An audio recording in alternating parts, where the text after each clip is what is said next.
স্বাধীন দেশে যেহেতু এখন আছি, চর্মচোখে 52 বছর 53 বছর তো আমার বয়স না, আমার বয়স 32-33 বছর।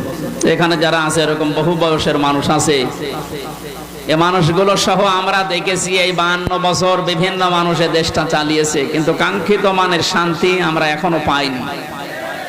এখন শুধু বাকি আছে যে কোরআন দিয়ে চললে কেমন দেখা যায় এটা দেখতে বাকি আছে। এটা আমরা দেখতে চাই কিনা? এটা তো এমনি এমনি হবে?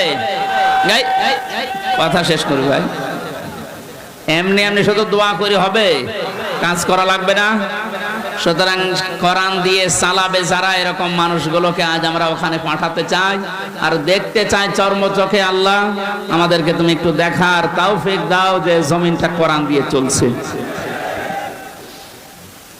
দল মত নির্বিশেষে আমরা এই অনুষ্ঠানে ইবাদত মনে করে এসেছি। বলেন তো আলহামদুলিল্লাহ।